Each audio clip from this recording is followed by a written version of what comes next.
DJ, music artist, and I live in Brooklyn. Moved to Brooklyn from Minneapolis, Minnesota about 4.5 years ago. I actually didn't move specifically for music, but it was definitely a big draw because living in Minneapolis, there's definitely a huge underground music scene, but there's only so many opportunities, especially for women or other underrepresented music artists. And so I felt like I wasn't able to get my foot in the door as a woman in a lot of venues, in a lot of communities. And so in coming to New York, I was hoping that there would be more opportunity, not only to play out like as a music artist, but just to connect with other women who shared the same passions and wanted to see a change in who's represented at shows, behind the decks, even all the way to the top, like at festivals. That's not necessarily my end goal, is like to play Coachella or anything like that, but hey, you know, like it's a ripple effect. Like the more women you see, you know, behind the decks at the club or at the DIY space, the more women get inspired to learn how to play, and then, you know, you might find the next big talent. So it's been kind of a wild ride.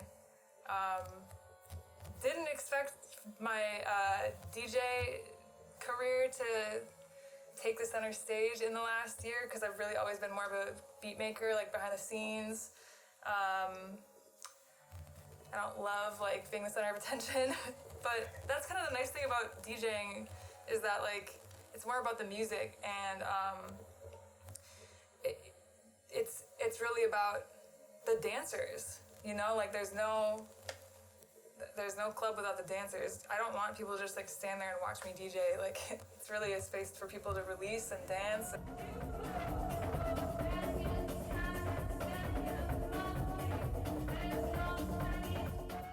Well, and I can like riff and say whatever again. No, I mean, we could. I'd like to think of this more of a conversation. You don't have to give me the spiel. You can just talk Cool. to me. You can even ask me questions. Good.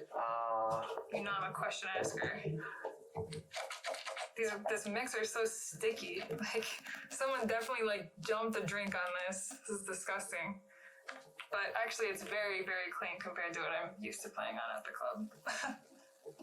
I have this thing where I like, especially like post-COVID, I have it in my bag right now. I won't get it up, but like I have wipes, and I usually wipe everything down because I'm kind of a germaphobe. And the dirtiest mixer by far that I've ever wiped down was at Bossa Nova. I like wiped it and it came up, it was like black. Like, so gross. But I mean, I guess that's sort of what makes that venue, or what, when it was around. RIP. I mean, I guess that's something we could talk about. Bossa Nova burned down. Rash just burned down. Yeah, Rash just was, you know, set on fire by an arson attack, and like that really was unexpected.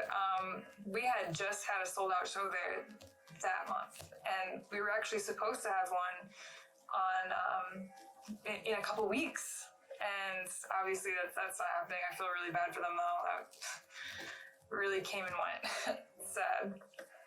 I mean, I guess how does that make you feel, like doing what you're doing as a DJ, trying to provide a space for people to kind of relax, chill, and then especially in your case, you wanted to raise up a lot of like female DJs and artists.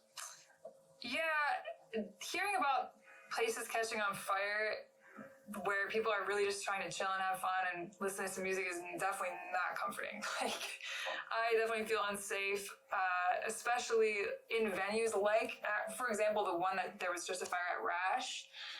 Rash had only 2 exits, and the DJ would be so far away from the exit if they tried to get out when there was a fire, and the person who was DJing got crazy burns. Like, I saw a photo of her ear and her back, and that's a nightmare, little nightmare situation. The booth starts burning. Like, I don't know, like I try to just work with places that have like good security and what are we gonna do? Like, I mean, there's been a lot of talks about increasing, community vigilance and safety because that, like, there was one hosted at Elsewhere a couple weeks ago. There was another one, a panel hosted at Market Hotel a couple weeks ago.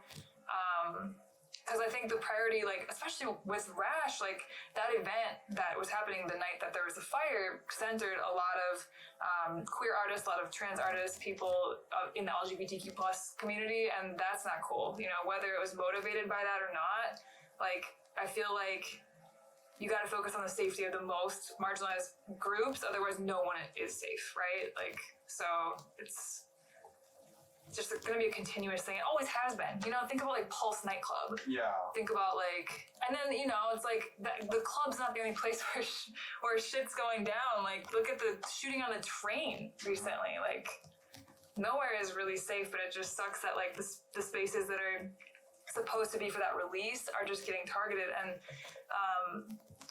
I really don't believe that there's anything like that exists that's a true safe space in nightlife. There are safer spaces. There are ways to make spaces safer, but I really don't think that safe spaces exist in nightlife, at least not right now, especially when like drugs and alcohol are paramount to the scene. Like, that's inherently like decreases the safety, right? So like, actually it's crazy because like, pretty much every show, something happens where, as an organizer, I'm not just an artist that's like playing music. Like, if I'm organizing a show, there's always going to be safety concerns and things that I'll have to address. Like, yeah, even if there's a full security staff, it's so loud.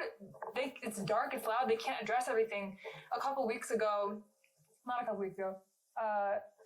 when we did our show at Rash, there was a girl who passed out in the middle of the dance floor, and I was standing next to the DJ at the time, so I had a good view of the crowd.